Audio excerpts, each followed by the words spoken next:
Hi, I'm Paul Manners, and welcome to the Sarah O'Connell Show. It's very good. Thank you very much. It was energetic. I like it. I love the enthusiasm. Nice and energetic. I know. That's what we'll make it. Welcome to the Sarah O'Connell Show. Hello and welcome to another edition of the Sarah O'Connell Show. I'm joined today by the completely lovely Paul Manners. Paul, welcome. Thank you very much for having me. It's a pleasure to be here today. It's worth noting today is the summer solstice. It's the hottest day of the year. It's the longest day of the year. And Paul has kindly driven across the country to be on the show today. So thank you. You're very welcome. You can tell how hot it is because my face is like a beetroot. It's absolutely roasting, and I've had to turn the fan off so that you can hear us. But it's going to be okay. Don't worry about it. We're probably going to melt live on camera. So Paul, you are a singer, you're I guess a song producer, writer, you're a voiceover artist, you're on Twitter, you're lots of things, you're many things, but I guess many people might know you best from being on Britain's Got Talent in 2015. Yes, I was on the third episode of Britain's Got Talent, 15 minutes in, so straight after the adverts. I was on for about 7 or 8 minutes, and I'm known for forgetting my words live, well, not live, but on national television. I think you're best known for the chorus. Oh, I still remember that chorus legitimately. Oh, thank you. Which, what was the chorus? It was, I wanna hold you in my arms, and I went, ooh, ooh. Exactly, and the crowd went wild. So can you tell me a bit about how you actually got involved in Britain's Got Talent? What compelled you to go towards that, and maybe not X Factor or The Voice or anything? What was the audition process like? Oh, well, Britain's Got Talent, it's more like a family show, and I've always wanted to, you know, just liven things up for like all the kids to be entertained, for all families to be entertained. So going on a show like that is absolutely phenomenal. Absolutely. So talk me through the actual day when you were there. Was there like a long wait before you went on stage? I originally auditioned at the London XL Arena, and I had to go through researchers and then the executive producers, and the executive producer was Matt at the time. Absolutely lovely guy, and so it's all thanks to him and the researchers for putting me through. And so yeah, and I had to go through the 2 stages. Now, the song I originally auditioned with was not that one. Oh, what song was it? It was a song called Inspirational. It was featured right at the start of my audition. So you see me in a white shirt on a basically zero budget video, which was just thrown together. And yeah, just went from there. And after the audition process, it was like, Paul, we want you on the show, and we've seen you following on social media as well. I've graciously had the support of like Gemma Collins, my friend DJ Talent as well. He came down with me, and also the Andre family, because I sung at Peter Andre's brother's wedding a few years ago now. Fantastic. It's an absolute honour to have their support. Amazing. Now, before you went on stage, were you nervous? I assume it was a massive crowd. Now, there's a long story about that, because when I was being interviewed, well, I was sent up to Manchester. Well, it was originally meant to be Birmingham. Then they sent me up to Manchester. Then they changed the song to my other one, because they said, Paul, we've got a lively crowd up there, and we want you to do that one. We think it will just go down completely well. In a way, it did went down well. In a way, oh my God, I forgot my words.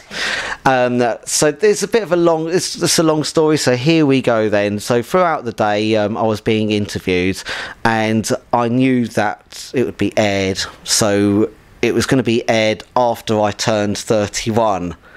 So we had several takes. I was like, hi, I'm Paul Manners, I'm 30, or hi, I'm Paul Manners, I'm 31. But they kept it as like, hi, I'm Paul Manners, I'm 31. So they kept that in because it was filmed when I was 30, and obviously, you know, April 25th came, and I was already 31 at the time. So I thought it was your birthday mid-interview. Cheeky, right? Anyway, I was chatting with Callum Scott and his sister were auditioning on the same day as me up in Manchester, and I was chatting with them, you know, through some of the audition process and backstage as well. And the buzzer kept making us all all jump. Well, it was mainly making me jump, and I was making them jump. So I was chatting to the production team as well. I even like went behind the sound desk because I knew how it worked. So I was like, ooh, big sound desk, you know, I love all that, how it's put together. And anyway, Callum Scott went on, and he got the golden buzzer from Simon. So there's me like lining up, like really shaking. I'm like, I can't go after that. He just got the blinking golden buzzer. I can't go after that. Are you serious? So I called down Matt, bless him, and Matt helped me calm down, and he said, it's all right, Paul, you know what, pull yourself together, you're going to smash this. And I was like, can someone else go before me, please? So they sent on this, oh bless him, this lovely old man with a dog, and the dog kept running around up and down the stage. It was hilarious. And anyway, after that one, I went on, and I started singing. I was very nervous. I wasn't even allowed to take the muffler off the mic. I wasn't used to like singing with a muffler on the mic, so I couldn't project my voice in it properly. And just so much pressure. But so once I thought, I went ooh, ooh, and then it was Simon that put me off because the buzzer went. Yeah. So I forgot my words, because like, what happens when you have no rehearsal on a song? And anyway. Joking around on stage, and I thought, you know what, sod this. I ended up taking the whole stage up, got everyone going, and we all had a good knees up. And by the end of it, it turned into a family party. Everyone was up on their feet. So you saw people in sections getting up, and then suddenly everyone was up by the end. And it was cut also where we said we want more. And then Simon said, you're not getting any more. That actually carried on and on and on. That's how come he found me annoying, because it was like he had to calm everyone down. It was all loud. Everyone couldn't hear themselves. It was awesome. It was like being in a family nightclub full of laughs. That's it, because I felt at least he didn't give you much chance anyway. He just pressed it almost straight away, and he didn't even wait till the chorus. And then, you know, everyone was up on their feet. David was up on his feet. Yes. Everyone else was. The crowd was going wild. Yeah, David loved me, and so did Alicia as well, and Amanda did as well. And anyway, after that one, I went through to the deliberation round, and I got a final no from Amanda. But the way that was aired on episode 7 was like, okay, I'm standing completely to different people. So there was like kids there that got 4 yeses and that, and some of them didn't get aired, unfortunately. But anyway, yeah.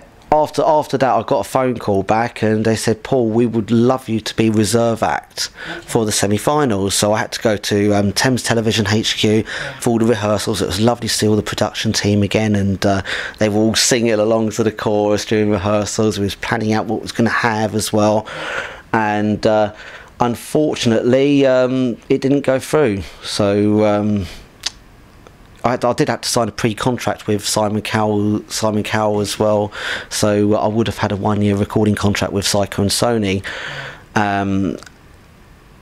Anyway, during the semi-finals came, my Twitter was going ballistic. It was like, Paul, why are you on? Why is someone playing a comb on there, you know, through, and stuff like that. I would have done a different song. I would have done 2 different songs if I would have got through to the finals as well. And it would have been amazing to get through, and everyone's saying, Paul, you could have won it that year. And I'm thinking now, like, you know what, I wish I did have that chance to get through and really make a difference. And now with so many opportunities coming up now this year, I feel as though I'm going to be able to do that now. And I would love to do that. That's it, because that was just the starting point, right? Yes. And also, we must note that you did get 3 yeses. Yes, I did, yeah. You did. So how did it feel when you sort of came off stage? You must have been sort of elated, and how did sort of things change after that? It was absolutely phenomenal, and David walked up to the stage with me, said hello to Ant and Dec, and it was hilarious though, because David actually went to Ant and Dec, look, if you two can have a pop career, anyone can, because Ant was being really cheeky. Yeah. Dec loves me to bits. There was a bit of unaired scenario going on. So when I walked around before my audition, when I walked round onto the stage, Dec actually went to me, "Oh, I know you from somewhere," and I went, "Yeah, we've met before a few times." So yeah, it was good.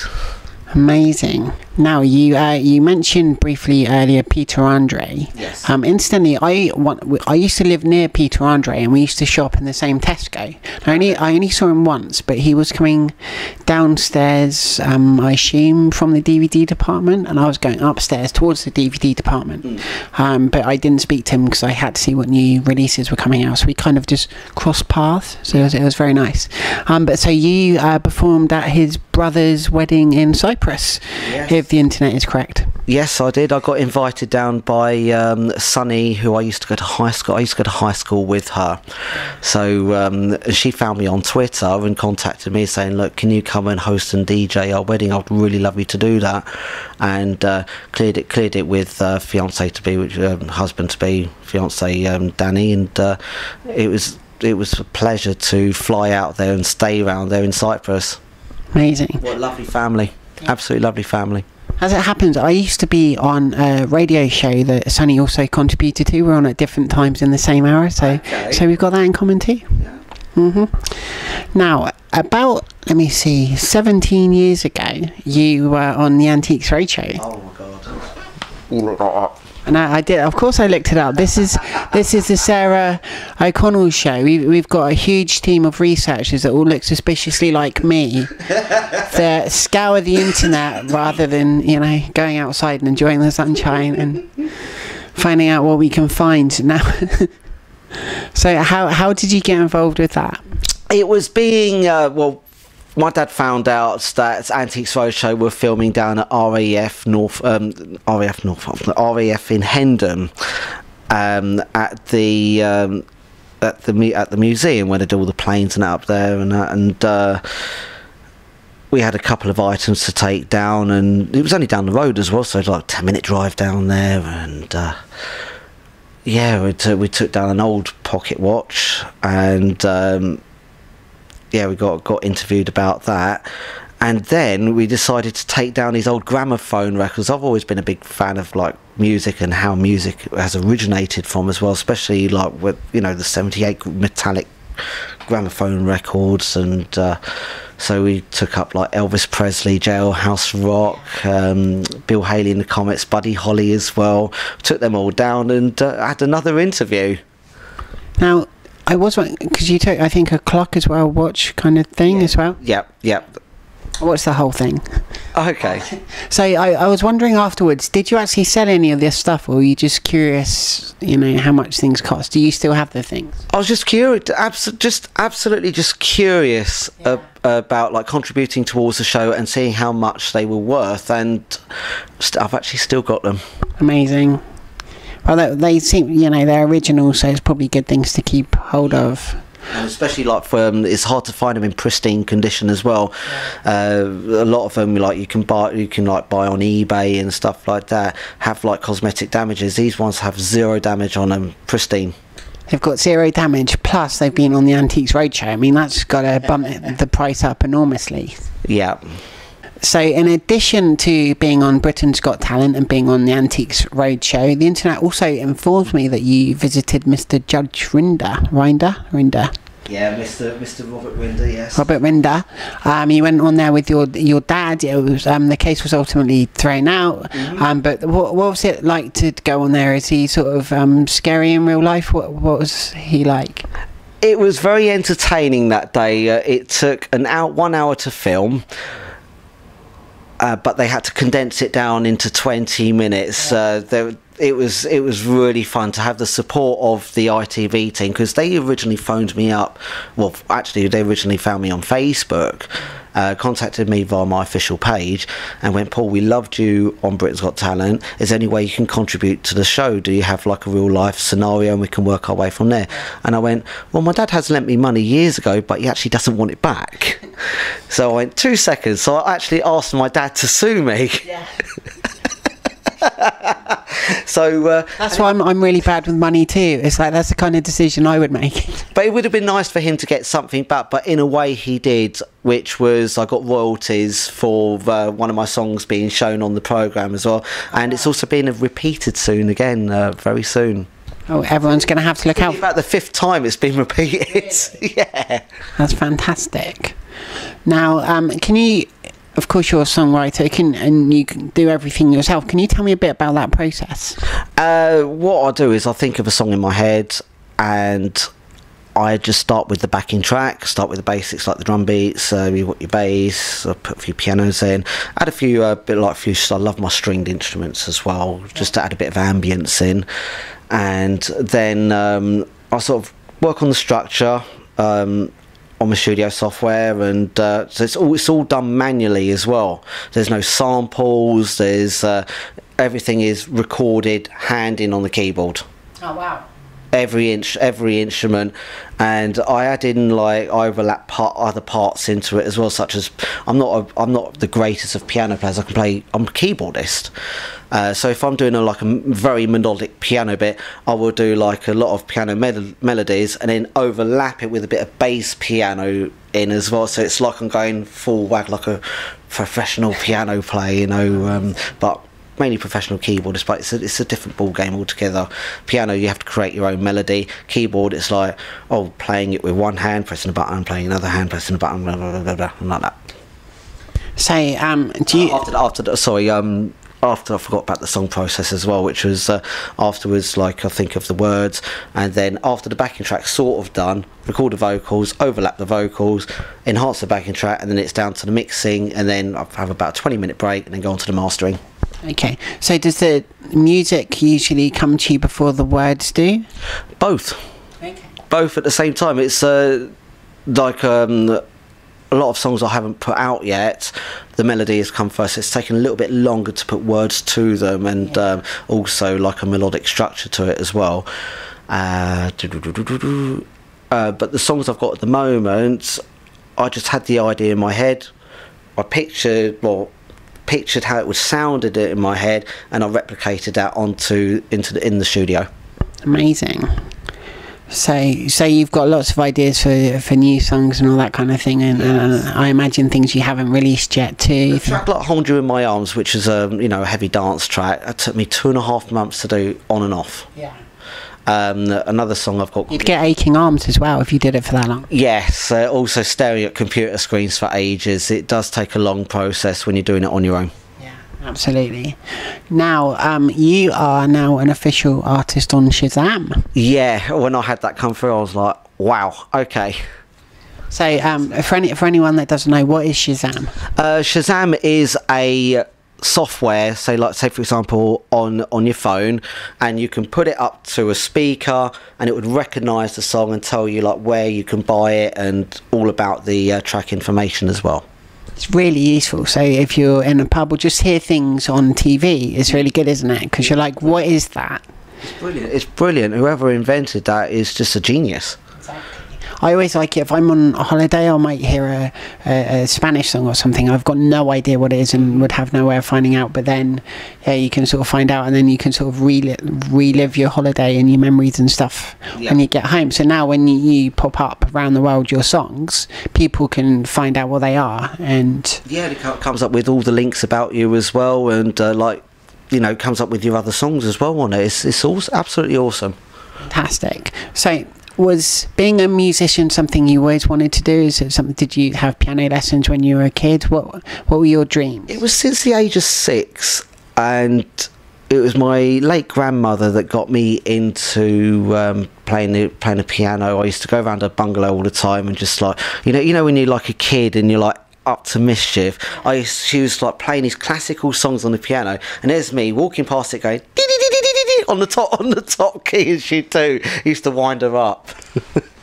But after that I started playing it myself, and it was my elder brother that then started doing the top key. And I'm like, oh god, I know how she feels now. And since I had my first keyboard, through school, through middle school, I was in the choir, same with first school. to play the recorder as well. I think everyone's played the recorder, but I was playing the keyboard as well, like especially through high school, where I took me GCSEs, and then I went on to A levels and university.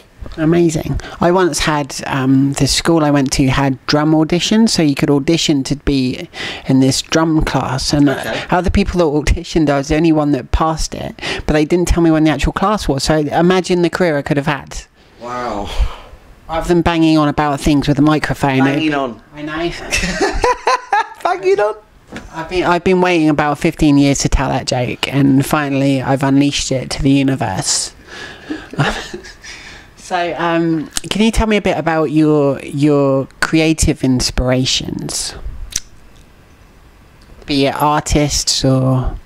It's whatever people are into that are current. It's all about being unique and finding that gap which no one else has done.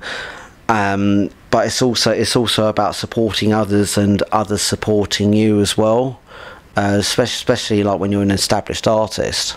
But I often listen to other things like on radios, all the current songs, and think, okay, I'm getting ideas for like a totally different song now, and I'll just think of something and do it. Amazing. Now, are there, you've been on quite a few shows already. Is there anything out? Have you got any favourite TV shows? Is there anything you'd love to appear in one day? Might we in 5 years be seeing you tell Simon Cowell you still want to hold him in your arms? I would love to. I do have a dream of one day actually going back on Britain's Got Talent, but as a performing artist, say like in the semi-final as a guest. Yeah. As a guest performer, it would be something that hasn't happened before. Also, what else? I would love to host my own quiz shows one day. Yep. Also, I've become really good friends with Stevie Ritchie and from X Factor. Yes, he was on X Factor a few years ago, and so it'd be really nice for like me and him to actually, be a duo host. So you've not just got, say, like Anton Deck or the classic Morecambe and Wise, which people have already kindly said on Twitter. Now you've got like Paul and Stevie. There you go. So, and it would be just as full of like laughs and banter as me and him are. Me and him just get on like a house on fire. It's brilliant, absolutely brilliant. Plus, you're kind of like a triple threat because you can also sing and entertain and do all that stuff too. So. So if you had any artists on the show, you could join in with them? Yes, something different. There you go. So it's something that used to be done as well back in the 70s and 80s, so we can bring that vibe back as well.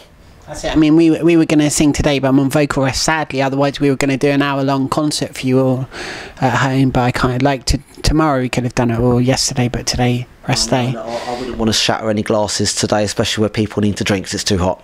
Exactly. Safety first, everybody. It's very important.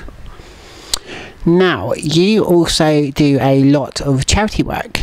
You're very involved with it. Not even one, like a long list of them. Yeah, it's nice to, for people to contact you and say, Paul, we would love you at our events, and to help us spread awareness and stuff like that. And it's lovely. I'm a patron of a charity as well for neuroblastoma, which is cancer of the nervous system, and that's for children. That's called Stacey Smiles. So I'm heavily involved with them. Also, a lot of other charities. There was a girl called Jayla who I recently visited up in Birmingham's Children's Hospital, so it was nice to see her, and she's a massive fan as well. It's lovely, absolutely lovely, especially to help make a difference, which was like she was trying to get surgery that day as well, and me being there sort of put pressure on the doctors and nurses a little bit as well.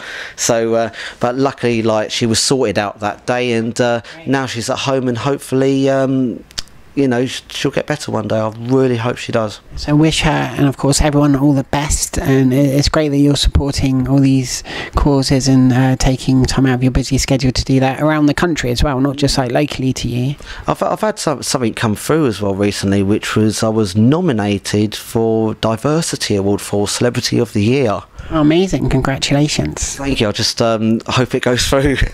So fingers crossed, and I'm sure you've had lots of people supporting you as well. So when is that one? When in the year? The shortlist is being drawn at the end of the month, and the actual event is being held in September. Very exciting. So I wish you the very best of luck with that. So what are you currently working on at the moment, apart from appearing on the prestigious Sarah O'Connell show? Building up to the Bridgewater Carnival, which will be on the 4th of November. Me and Stevie Ritchie are headlining it, so we're performing in the afternoon, doing we're sharing a 40-minute set, so it's like about 20 minutes each, and we're also hosting it in the evening as well, which it's about 100,000 people going to cover the streets. It's the largest illuminated carnival in Europe as well. Sounds amazing. So I'm going to have to try and get to that, and everyone else should. Well, not everyone, because if there's 100,000 already, it's going to get pretty populated. Yeah, but you never know. It'll be worth coming down. Everyone is more than welcome to come down as well. It's you know, it's one of those once in a lifetime experiences as well. It's something different, and you've got me and Stevie driving it, which we want to bring in a younger audience as well as the older generation as well, so everyone can just come together and enjoy themselves. Sounds really exciting, and it'll be great to see you both on stage as well. Oh, it's going to be big. It's going to be full of laughs. It's going to be very energetic, all smiles all the way. Looking forward to it. Now, where can people find you online if they want to follow you on Twitter or Facebook or MySpace or Bebo or GeoCities, or I don't think most of those exist anymore? The best way to do that is actually go on, say, like Google, type in Paul Manners, and it all comes up in one of those like Google knowledge graphs. So you've got like my Facebook, my Twitter, Instagram, everything, even my official website. Finally, have you got any messages for your fans, for the people at home, for everyone kindly watching the Sarah O'Connell show today? Work hard, do your best, be there for others, and you know, pave the way for the way forward, which is all about supporting one another. Inspiring message. Thank you very much for coming here on an absolutely roasting, very rare British day. It's not raining today. It's gorgeous outside. Yes, it's brilliant to be here. Thank you very much for having me. And I wish you the very best of luck. I look forward to hearing more of your music and shazamming things in cafes and restaurants and finding out your latest songs, and looking forward to you being on lots of shows, including hosting your own quiz show in the very future. I would love that. Thank you very much. Also, I'd love to perform at like festivals one day. So I've always had my eye on even performing at Pride festivals. Love Glastonbury one day. Oh my God, that would be mega. So like even festivals like that, just by going like somebody scream. So yeah, you could definitely get the crowd on their feet. Yeah, I've seen other artists do that, like somebody scream, but they just don't quite get the tone on it. You've got to reach a certain notes, and just everyone does it. Exactly. I don't know how I do it, but I just love it when people do it. Don't tell anyone else how to do it either. No way. No.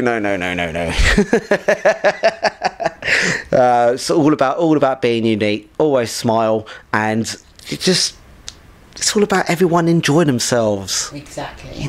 So I wish you all the very best. Thank you again for coming on the Sarah O'Connell show, of course. Thank you very much again for having me. So feel free to come back anytime. You know where I live now. So God bless you. Thank you. Thank you very much. Thank you everyone for watching the Sarah O'Connell show. Be sure to share, subscribe, give the video a massive thumbs up. Please do. And hold everyone in your arms. That's not how you say. How do you say it? I wanna hold you in my arms. Exactly. And so do I. Thank you, and goodbye for now. Bye.